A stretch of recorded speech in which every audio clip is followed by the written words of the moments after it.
Hello and welcome to Civil Discourse. I'm Jayme Marilyn. And I'm Marilyn Brown, and today we are going to be discussing dun, da, da, da, the election. Yay! Yay, boo. I don't even know you, where to you can start. go first. We've got we've got 5 days now, and it's just really been horrendous. It's just been so I don't even know where to start. Every day there's something more damaging about both candidates. I mean, I don't know that Trump can be damaged anymore. I mean, he's done enough he's done a lot and continues to create worry and fear about what his presidency would look like. And then on the other side, um, because we're relegated to this, well, we're not completely relegated, but we're boxed into this kind of two-party system, or so we're told.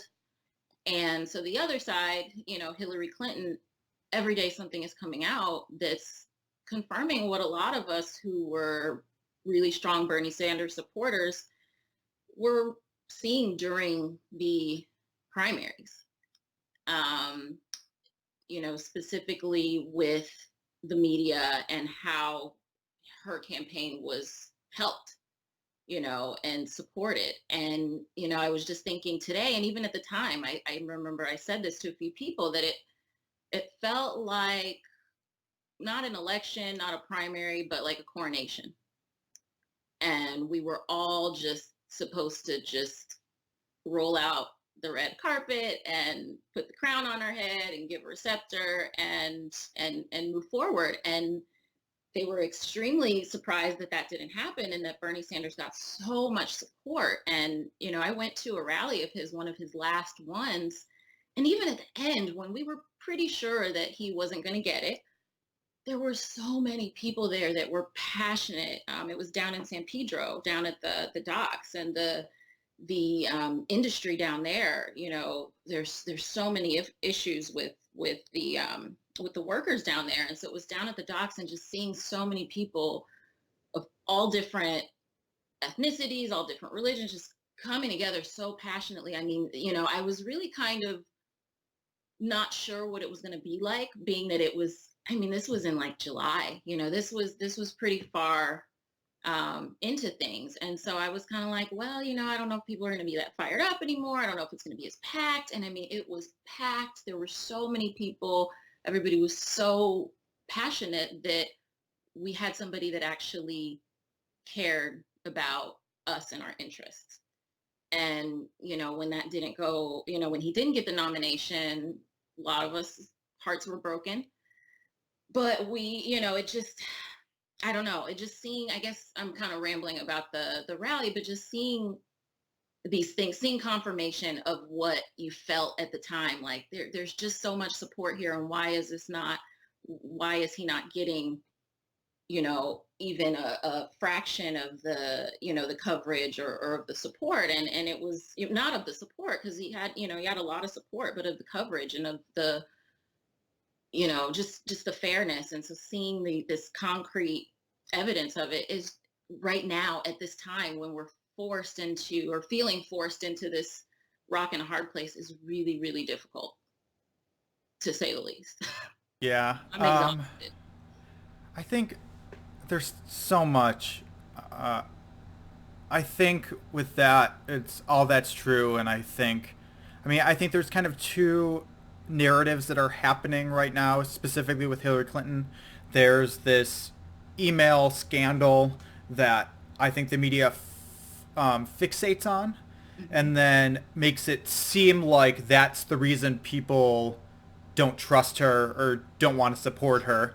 When Yeah. I think most people I know who have concerns about her, it's more about what you're talking about, the WikiLeaks and having confirmation of things we already knew.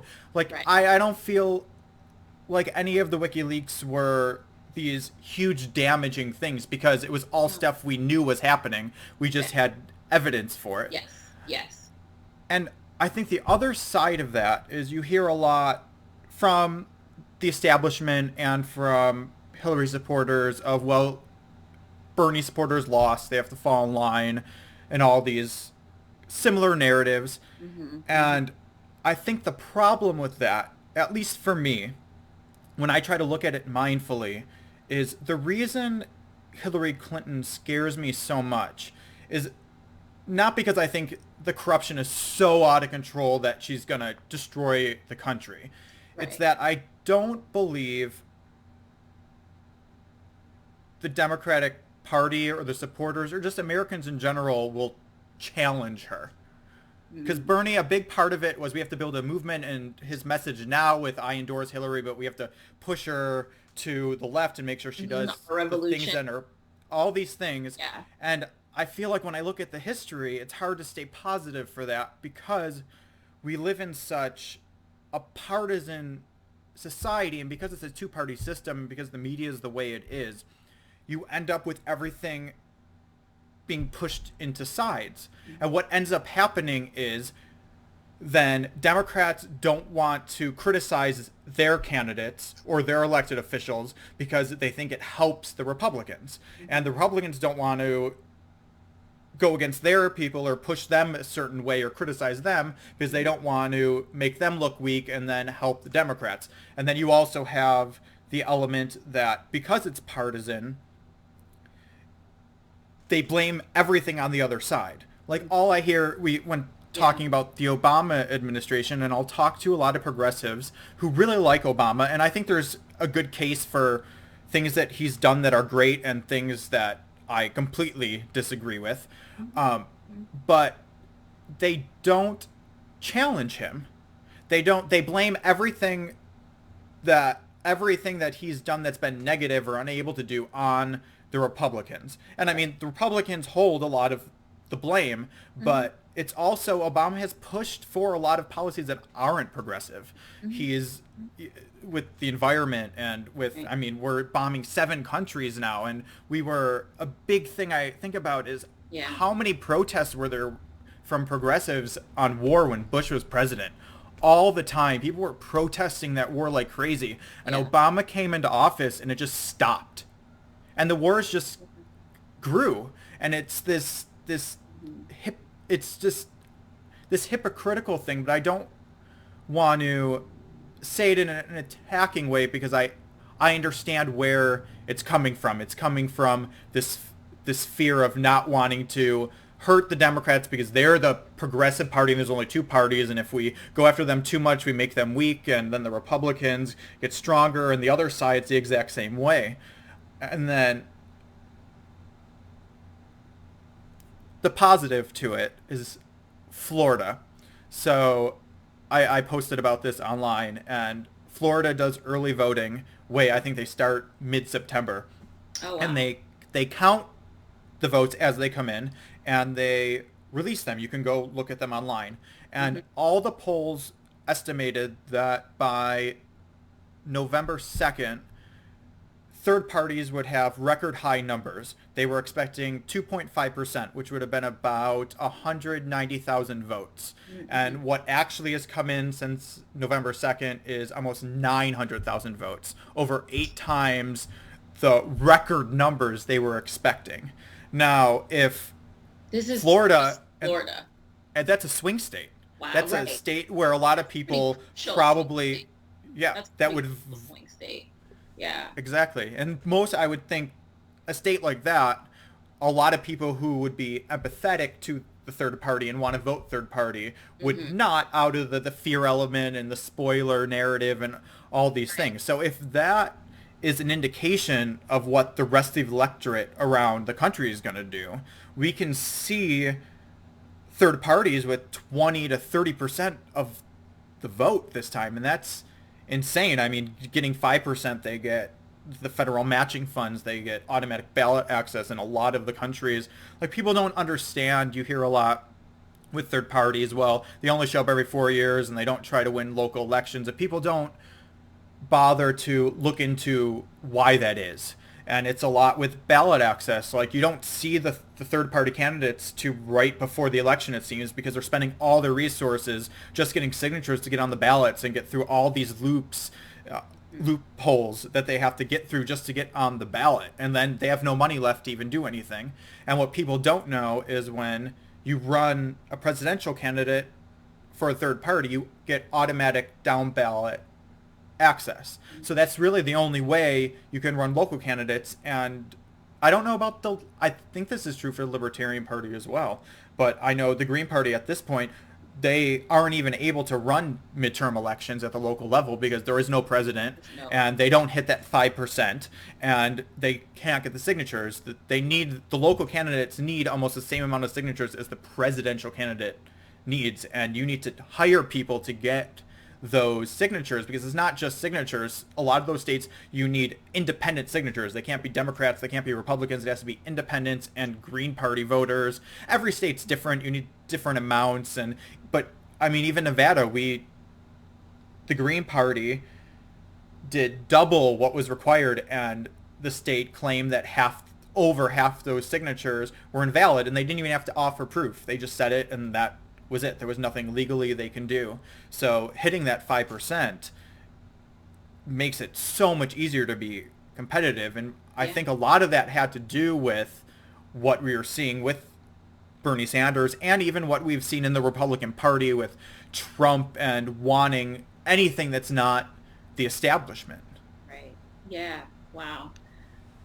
Yeah, I think you're right about that. There's a there's another side. It's not all bleak. And I think that what happened did make a way, for third party candidates to have a voice, and to be heard more than they have, and earlier when you were talking about how partisan our system is. And I was just thinking, and that's, the opposite of mindfulness, is that partisan two-party system. It's very black and white, it's very polar, and that system is set up to be judgmental. And so if you're not on my side, then you must be doing it wrong. And so that's why you see this very, very just kind of intense lack of, not even just criticism, but even just reporting. I don't Mm-hmm. necessarily need my journalists to criticize the candidates or give me their opinion. I mean, I also like that kind of journalism as well.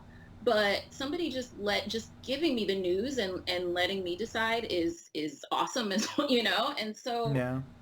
that, but we're not even given the news. We're not even given the option to decide for ourselves. And that's scary, because And I think that that's completely against our values in America. We talk about freedom of speech and we should have free and fair elections and everyone gets a vote. And you see what's going on in North Carolina with the purging of voter registrations, and in other states. This, all of these things are so against, our values and our Constitution, which is pretty mindful if you look at how it's written and what the intention was behind it. And so, and a lot of times these things are done in the name of protecting the Constitution. Like, we have to stop somebody from completely ripping apart the fabric of our country. And I mean, yes, the president has some things that they can do, and some choices that they can make on their own. But at the same time, they're not. It's not our system isn't set up for somebody to just completely dismantle everything. And so, but when we're told that's what's going to happen, and that there's no other option, people are scared, and so they're going to make the choices they're going to make out of fear. And I think I get that. I can connect to that fear, and I can understand, and I can choose to make different choices, but I also don't need to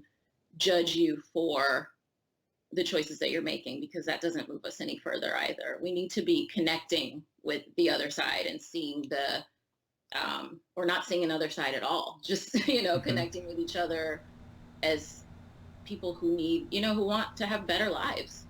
So, Yeah. And I think too the hard part about the partisanship is then it's this dualistic nature that there's the right and the wrong, and you don't even have these nuanced conversations, because I'm thinking about the conversations I have about third parties, and I try to explain to people that we can both, there's actually a very interesting conversation we could be having where I could vote third party and you can vote Democrat or Republican, and it actually doesn't do the terror that they say it is by doing that divide. Like if you actually have the nuanced conversation about what is a spoiler and how they're safe states, and if you look at the polling in some states, certain candidates up by 40%. So if we can get this candidate to 5%, even though you support this one party, you would like to end the two-party system. So we can all work together and do different. Everyone doesn't have to vote the same way to advance what different voters all want. Right. Yeah. Yeah. That's a really good point. And I think that people don't even want to have the conversation because they think that you're gonna try to change their mind or their values or their core beliefs or the things that are important to them, rather than just, recognizing that, yeah, you're right, we can have discussion and just recognize that there's different, um, every state is different, and the impact of your vote, depending on what you decide, is going to be different. So let's have a conversation and learn more about the process so that we, can vote for, so that each person can vote for, really genuinely vote with their conscience and really vote with their beliefs and their own values. Yeah, and I mean, I say that to so many people. I always say I have no interest in changing anyone's mind of who to vote for, and I really don't care who you want me to vote for. What I care about is that we're exchanging the ideas and the facts, and that we respect each other enough to know that we can both use critical thinking when we have those facts and make the choice that we feel is best for ourselves. And these things are nuanced, so it's Yeah. not it's not good versus bad. Like there's downsides to every candidate, there's upsides to every candidate, there's downsides to every measure, there's upsides to every measure. So the best, it's not a finite system, so everyone's just trying to do the best they can. You Yeah. look at it, you try to look at, I encourage people just to look at as much of the facts as you possibly can, and to make the best educated and rational decision that you can. And if someone has a different outcome, that's okay. If Because we don't know. It's all, we're trying to predict the future. That's all election is. I don't know, like Hillary Clinton could be the best progressive president ever. I hope if she wins that she is. I have no loyalties to any party, to any candidate. I want what's best for the country, and I vote for what I think hopefully will be best for the country. But if I'm wrong, great. I would love to be wrong, and it to Mhm. be great, and us to be able to have a coalition that pushes her to left and helps her pass these progressive measures and all that stuff. Or even if it's Trump, if Trump wins, I would love for us to build a coalition and get him to do some great things, because the coalitions and those kind of campaigns can do a lot of things. Like a lot of progressive things came during Republican and conservative presidents, and it was because there was a movement and a demand for it, so they had to react. It's only when we don't put pressure on them Mhm. that they kind of stick to their own sides and do those things. If there's pressure, they have to respond in some way. Yes, there's different levels of pushback, and certain things, certain people, if they're for it, it's going to be easier to help them than if they're against it. Then it takes more effort, but it's still the same process. Yeah, yeah, I think you're 100% right. And I also think that one thing that's difficult is that this, you were saying, educate yourself and get as much information as you can and learn about the ballot measures and all of these things. And I think that that needs to be more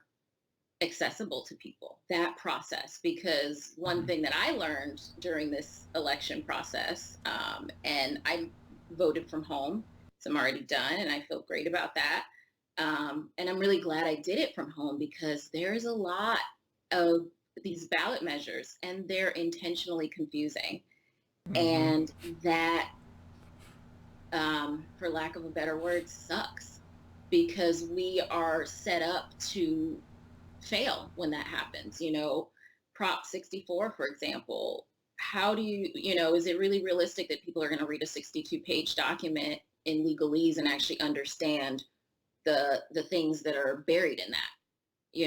People, it's advertised, and Prop 64 in California is legalizing recreational marijuana, and that's how they talk about it, and that's how it's presented, and the commercials talk about stopping arrest, which people don't get arrested in California and haven't for a very long time for small amounts of marijuana because of Prop, I think it was 215 when they Hmm. decriminalized it. I don't remember, but that's changed. But so they give this false kind of predictive, it's going to do, this prop is going to do this and do that, and don't you want to not have, protect patients' rights. So it'll say, protect medical patients' rights. And then there's so many things in there that don't actually do that. And it's intentionally worded that way, and it's intentionally confusing. And that's part of the problem, because our government is not, at least I feel like the way they're operating currently, not working in our favor. And Hmm. so when that happens, we do have to do a lot of work from the bottom up and have to do more grassroots movement, and that's why, like, when Bernie Sanders didn't get the nomination, and even before that, when he first started talking about people that he supported, and people getting more involved, and having a call to to people like us getting involved. Mindy Smith, who was on a couple of weeks ago, she was inspired by Bernie to run, and that we need people like that, because the people that we have right now are intentionally convoluting everything so much, not that we don't really know what's going on, or the average voter who's living their life and working every day and stressed and has kids and have families and don't want to completely inundate themselves with election stuff 24/7, because we all need a Hmm. break as well. How are they supposed to really know what they're actually even voting for? So that part is a challenge that I think, there is a solution that's kind of already working, but we need more of that. Yeah, I think it's difficult too, just because I mean, it's easy to say do your research, but it was like you were talking about before. I think with the media, there's such a fine line where they don't define what's an opinion and what's fact. They kind of loop it all together, and Hmm. if you kind of have to, I mean, I watch the news, and literally, if I see something, I don't believe any of it. I have to go, if they mention a poll or mention a statistic, I have to go look it up and say, what's the actual context of this statistic or this poll? And it's like, who, I mean, I do this for a living, so I have the time to do it. Most people don't have time to do that. They have a full-time job. They're not going to come home and say, oh, that's an interesting statistic. Let me look it up and see what the Yeah. parameters and all this stuff are. And I was on, they send out, I think California actually does a pretty good job, is they send out a bunch of packets that are from the government that are supposed to be unbiased of what all the propositions mean and all that stuff. But yeah, it would be a 1,000-page book if they actually said what was in each. And you see like Prop 64 and it says legalize marijuana, and it's about legalizing marijuana, and it doesn't say all the potential negatives or the other things it does. And I'm not even saying people on here should vote yes or no. You can go online, Yeah. look at my And look it Facebook up. page to know what I think. But Hmm. it's hard to know, and you have to educate yourself, or we should be educated people where we can weigh the pros and cons and say, is this an advancement or is it really a step back, and we should say no so we can rewrite something better. Right. But most And even people don't have the resources the way our media is set up. right, right. And I mean, again, just not having the resources the way our media is set up, and also it needs to be accessible, because I think California does do a good job with the packets that they send out and the information, but I do a lot of, research type reading and things like that, and it was difficult reading, and I had to kind of keep going back, like, okay, so what is this saying, and what, even just in that where it's descriptive, it's still a lot to digest. And I think that, that's not necessarily the fault of anyone, but I just think that having awareness of that and Hmm. recognizing that everyone is not coming from the same place. Everyone in the state is not coming from the same um, level of education, level of experience with these things, level of interest. And so, we just there's got to be a bridge to making the process more so that people will want to get involved and will want to know and understand more about what we're actually signing and what we're actually voting Yeah. for. So, and And yeah, and I don't think it's not any it's I don't see any fault in it. I just see that there's a hole there that's being missed. mhm. I think campaign finance reform, once we get there, will help immensely too, because there's so much with the propositions in California. There's so much. I'm getting so many mailers for each side, and it's crazy. Like Prop 61, which is on reducing pharmaceutical prices. Hmm. I have the profiler or Flyer. the yeah flyer and the no flyer, and they say exactly the same thing. Both Exactly. And sides claim that, yeah, they it's just like change this will do this, and the other one's like it won't do this. So it's like, how do you right. know? I mean, Exactly. what I do is I go and look at, well, who's funding what. That's pretty much the best way at this Yeah. point, who's Yeah. endorsed what and who's Hmm. funding what, and then I kind of make a decision off that. That's probably Hmm. the best way to do it right now, in my opinion. Right. But Right. I think once we have campaign finance reform, that a lot of that will correct itself slowly. And I say campaign finance reform on purpose because I think I'm going to say it. The Democrats are creating a very scary narrative where they're talking about Citizens United and everything's about Citizens United.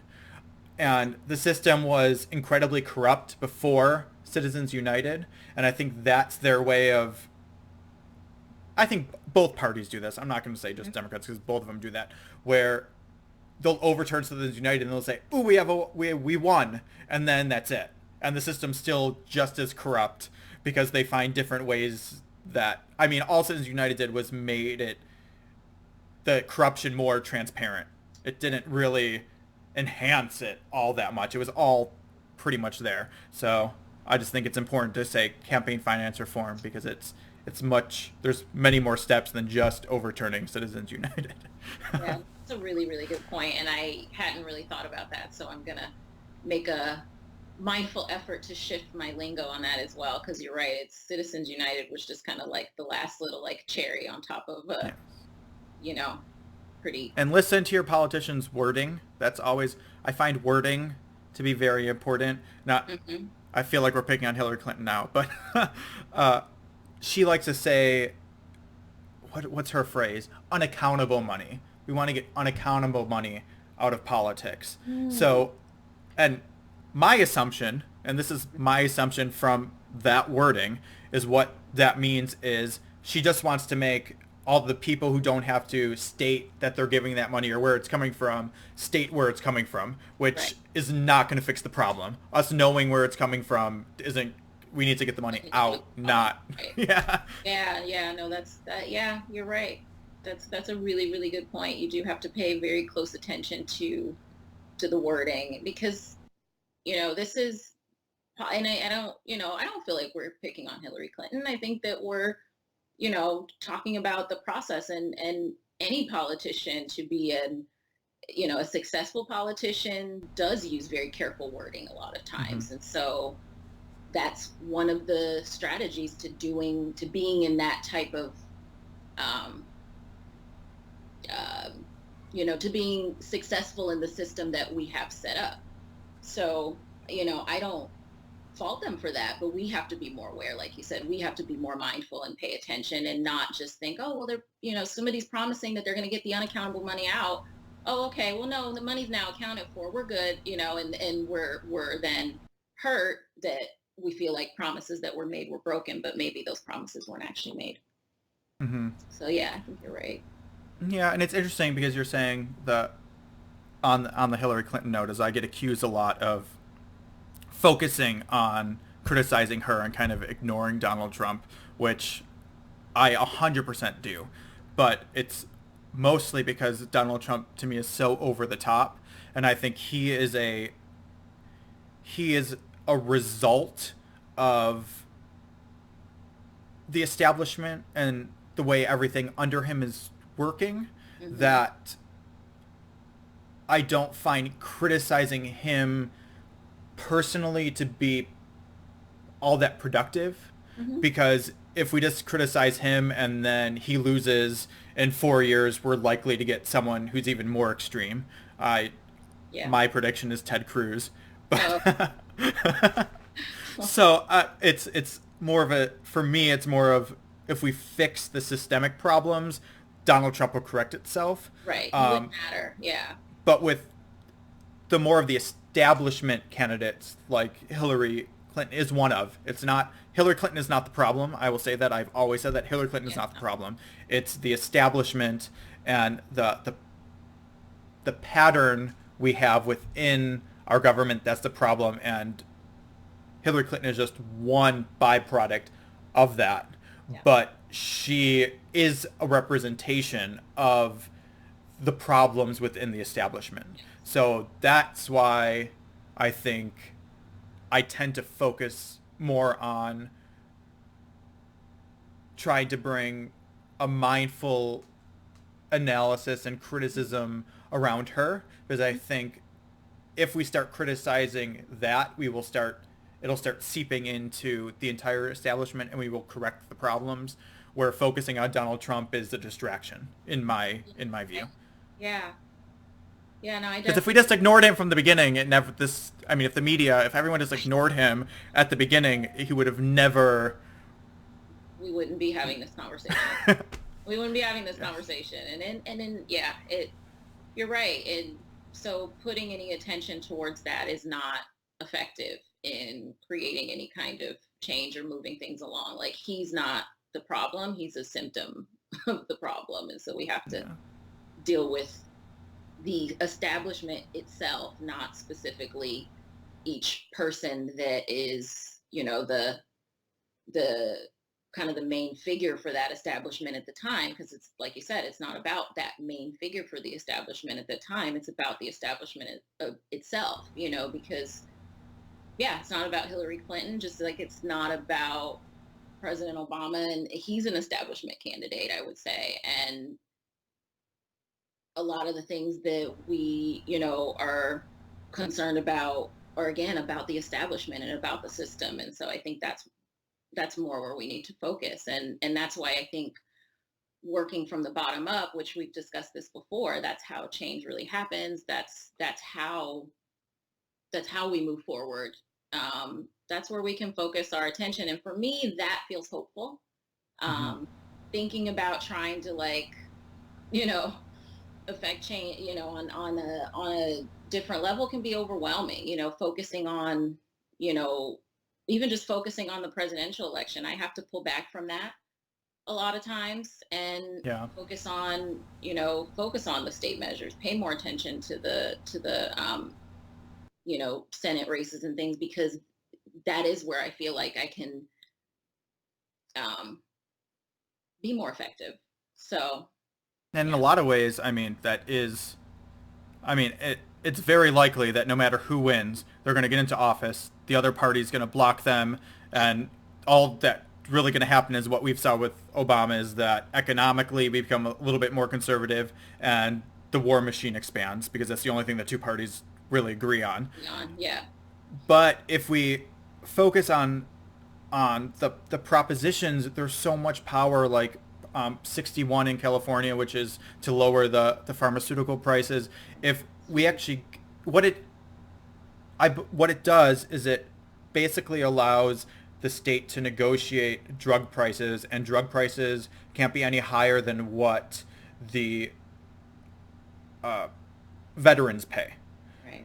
Right. And if that passes in a state like California, California is so huge that is likely to sweep into the other states, Sure. and to a And they point pay the where it has to lowest. be addressed. Yeah, Right. and they pay the lowest. Yeah. Right. Yeah, that would be huge. That So would affect there's, so much change pretty quickly. Yeah. I mean, there's measures like that. I mean, in Maine, there's ranked choice voting, which I think is Hmm. super important, especially for people who are not happy with the two-party system. And to people who don't know what ranked choice voting is, I've talked about it many times before, but it basically allows you to rank the candidates in, there's four, you rank them one, two, three, four of what your preference is, and they tally them up, and if no one gets the majority, the lowest one gets dropped off, and all their votes get this whoever this their voters, whatever their second vote was, gets Hmm. reassigned. And then if no one still has a majority, then the next person gets knocked up, and then those votes get reassigned. So it takes out the spoiler narrative. It takes out Right. the fear in it. Uh-huh. And So they're voting to I have that in Maine. That's on the ballot to in have May that it's in the ballot. option. Wow. Yeah, and I think Ireland has it. I don't know if Australia completely has it or parts of Australia have it, but what they found in the studies is what it actually does is everything we want. It you can't the candidates can't focus on appealing to lobbyists and special interests because they have to worry about getting the second Second voters. They want to round. be Right. first and second on the people they're not going to get first. So Hmm. they actually tend to worry about more about, well, how do I get the most support or the second support? So it's more focused on the people as opposed to, well, I just have to get the most votes and then that's it against one Right. other candidate. Wow. They say the Make, negative, I'll be mindful and say what the potential negative yeah. is they claim that in some places it results in a lot of the candidates becoming moderates because they're trying to appeal to everybody. That's what I was actually wondering is how would you not have candidates just kind of like I think what would skating in the I middle, just having a yeah hard time, not really wanting to go on, not take a stance on anything because they don't want to worry yeah anybody. I mean, I don't think that that would extremely happen, but I could see how that there might be a concern for that. I can But see that in like countries like Iceland where there's like 30 political parties, but I feel like with how hard it is to build a party in this country, um, the four parties are pretty much what the four parties are going to be because they represent the four kind of parts of the political spectrum. So right, I think it would be hard when it's just four and they're doing that if all of them moved to the center because yeah, then they'd all be it saying kind of the does same the thing. opposite. Then it's like, well, then So let's who's just you have don't a know. Yeah, it's or or like it's we're like all in okay, the everyone center wants and the same we're gonna thing. have Who cares? yeah. Yeah. But I think that's like I think Ireland's like that. I think there's a lot more parties, so then they get closer together because they're more fighting for those top spots as opposed to if it's just four. Right, right. Yeah, that makes sense. Wow. I mean, yeah, there's a lot of important things that we can be working on right now. Ranked choice voting, I really didn't know too much about it. I mean, I've learned about it, but I didn't realize that the that they the one that drop off and then you have to kind of revote. I didn't realize that that was how that worked, and it's Hmm. pretty. I could see that being really effective in our system, Yeah. much more effective than And what we're doing now. yeah, and apparently I haven't looked into this, but I have a feeling that if it happens, it'll happen state by state until enough states have it, and then it'll be a thing. But apparently, if Congress wanted to change it, it's not difficult. There's not Mm, like a huge process to changing the way the voting is structured.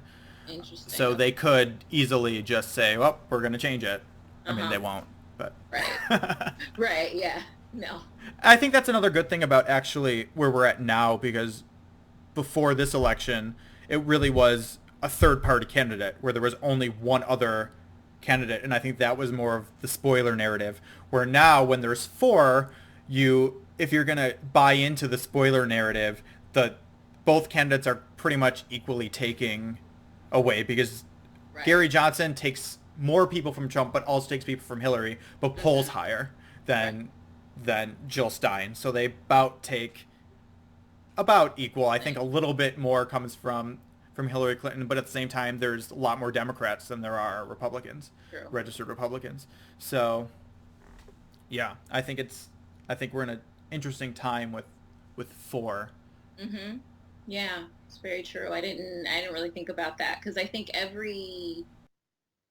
won't say every year, but usually it seems much more clear how that third party candidate would affect things. Whereas now it's more unclear, but it's because we haven't really um, had this happen before.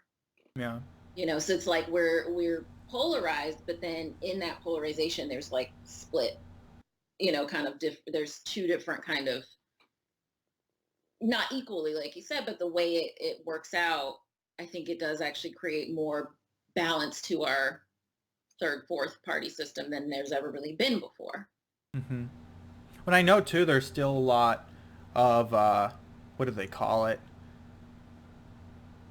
I can't think what they call it, but there's now apps for it where if you're in a swing state and you buy into the spoiler narrative and you don't want to risk that, you can actually trade your vote with someone in a safe state.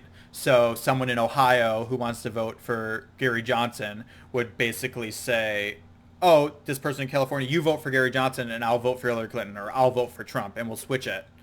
Oh, So that's that clever. because the third parties at this point Huh. really need popular vote to get to the 5% Right. to benefit, where the two major candidates, it's more about the electoral college. Right. So Right. But in a battleground state where you're more worried about how that may affect things, that's actually a pretty cool way to do it. When you said trading, I'm like, what? What are you talking about trading? How do you do that? But wow, that makes a lot of sense. That's pretty cool. so what's your prediction for Tuesday? My gosh, are we predicting? All right. Yes, I think we should. I predict. Well, ugh, I had a stronger prediction before. I think Hillary Clinton is going to win. I think it is not going to be easy. I think that the third party candidates are going to get much more than expected, but I also think that Trump is going to get much more than people have expected as well. So I think she's going to win, but it's not going to be like this like cakewalk to the throne. I think it's going to Yeah. be like yikes. We might need to, you know, pay more attention to what people are asking for and saying and listen to the people anymore because we're it's yeah, that's my prediction. I can Yeah, I keep think going. I think mine is, after looking at the polling and what the pollsters think versus what I've seen from the early vote and the mail-in vote totals, is that popular vote wise, it's a dead heat. Right. With, I think both third parties will get over 5%. Yep. I think Jill will probably end up between 5 and 8, and Gary Johnson will be between 8 and 12. And Okay. then I do think Hillary Clinton will do very well in the Electoral College. Electoral I college. think she'll pick up most of the swing states Yeah. by small margins. But I think it's possible that she could lose the popular vote. But Yeah. I don't really see any way for Trump to win the Electoral College at this point. Right. Yeah. No, I think that's pretty much a very that was a much more specific way to describe what I think is going to happen. I think that the popular vote, it's going to be really, really, really close, scary close, close enough for Trump to like brag about it and feel, leave saying like, I know I'm nervous that if he a significant wins the amount, right? And if popular he vote wins and the he, popular vote, uh, he's gonna throw a ginormous tantrum and refuse to like give up his seat, So I'm concerned about that because yeah. Um, but yeah, I think she definitely has the electoral college, but I think that the popular vote's gonna be scary, gonna be or a little less. It's not gonna be that decisive, like you know, I killed it kind of victory. So yeah. yeah, Okay. Last question. What advice do you have for people for the next 5 days? vote early and turn it off If you can. if you can. Yes. Oh, that was I so know I voted that was already so too, so. ableist of me. That's true because everybody doesn't have easy early voting, and that's something we need to work on in the future as well. But yeah, I think um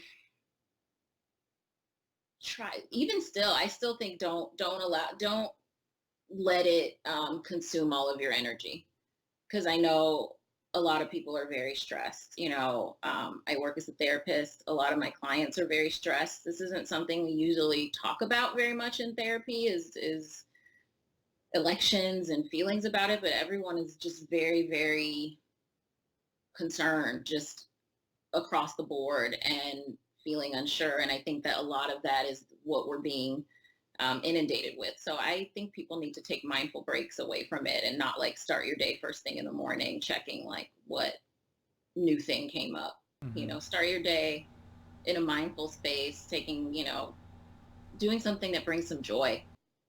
Yeah. So And that's my I advice. my advice is normally to stay mindful, but I'm actually going to say along the lines of what you're saying is find things that make you feel powerful, Mm, because I feel like hmm. so much of this election, and I think just where we are as a country with the media and the establishment, is they want, they desperately want the electorate to feel like they are powerless. And Yeah. when we start agreeing with that, we actually give away all the power we have, which is a lot. And it doesn't, Hillary Clinton or Trump wins, if we believe that we're powerful, we will mobilize, we will challenge, and we will get through it. Um, but if we believe as a society that we are powerless, we give them complete control to do whatever they want.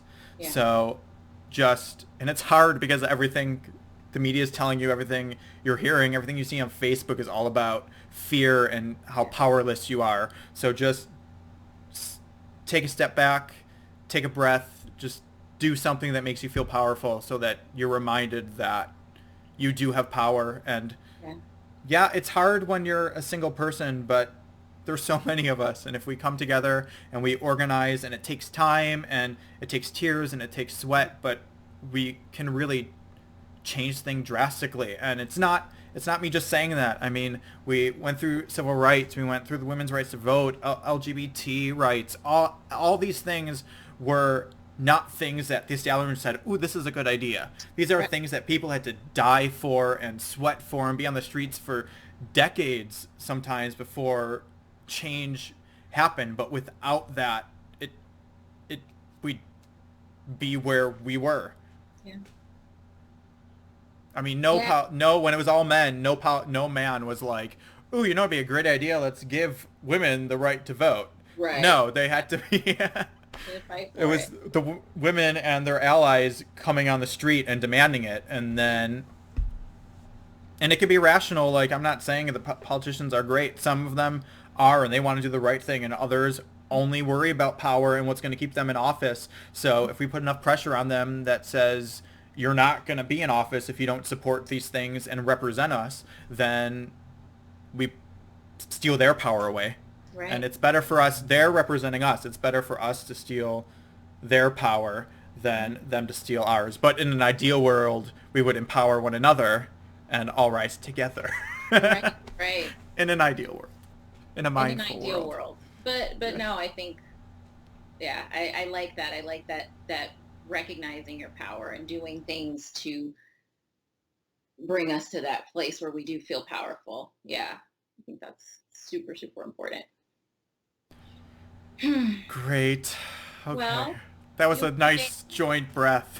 Yeah, joint exhale. So yeah, we've got a few more days, and thanks for checking us out. You can actually follow me if you want to hear more of my rants at Mindful Marilyn on Twitter. Um, some ranting about current events, and then also my commentary on my favorite TV shows. So a little balance. Yes, and I'm not gonna say politics. I'm gonna say I'm all activism all the time at Jayme Woj, JaymeWoj. And then you can also join us at Civil Discourse on Facebook or on Twitter or our website, and that's at Civil D TV. And we'll Yes, be back and on next YouTube. week. Yes. Yes. All right. Yes, we're on YouTube too. Yes. Good day. Yeah. Good night, everybody.